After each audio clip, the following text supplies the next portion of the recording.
열심보다 더 중요한 것이 있어요. 그것은 올바른 방향입니다. 신앙의 열심을 갖고 있는 자들, 이단들에게는 우리의 수배나 넘는 열심과 열정을 갖고 있어요. 그러나 중요한 것은 무엇이냐? 방향의 방향. 엉뚱한 방향을 가지고서 열심을 낼 때에 그건 아무 의미가 없는 거예요. 열정보다 더 중요한 것이 있어요.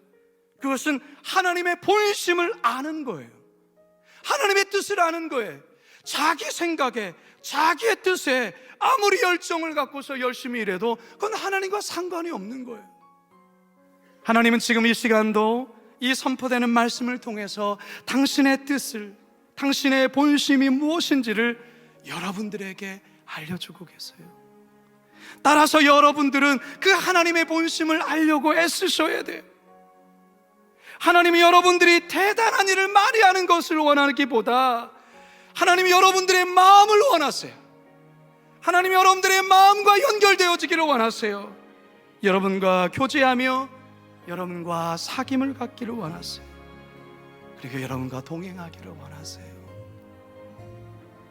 따라서 오늘날 설교자는 성경 속에 하나님의 뜻인 하나님의 본심을 찾아내야 하고, 성도들에게 설교를 통해 하나님의 본심을 잘 알려주어야 해요. 스데반처럼 말이죠. 그리고 성도들은 하나님의 본심이 무엇인지를 이 설교를 통해서 귀를 기울이고 그 뜻을 알고 여러분의 삶의 자리에서 순종하며 살아가야 하는 것이에요. 성도 여러분, 오늘날 하나님은 설교자를 통해 하늘의 음성을 우리 성도들에게 들려주십니다. 따라서 오늘날 저를 포함한 모든 설교자는 위대한 설교자 스데반 집사와 같이 첫째로 무리하지 않고 겸손하게 설교를 해야 합니다. 두 번째로 하나님의 본심을 잘 드러내는 설교를 온전히 감당해야 됩니다. 셋째로 죄에 관해서는 거침없이 그리고 담대하게 설교해야 합니다. 그렇다면 성도들은 어떻게 해야 할까요? 첫째로 성도들은 설교자를 통해 말씀하시는 주님의 음성을 겸손하게 경청해야 합니다.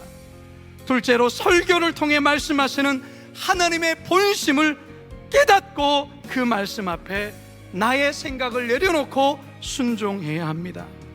세 번째, 죄에 대한 날카로운 선포 앞에 회개하며 마음을 돌이켜야 합니다.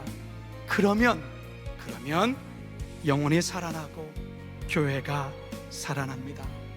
매주일 선포되는 말씀을 통해 우리를 인도하시는 하나님을 체험하게 될 것입니다. 바라기는 여전히 코로나의 이 어려운 생활 속에, 이 시대 속에서 날마다 강단을 통해 선포되는 하나님의 이 생명의 말씀을 통하여 이 어려운 시대를 믿음으로 뚫고 나가시는, 승리하시는 저와 여러분 되길 주님의 이름으로 축원합니다.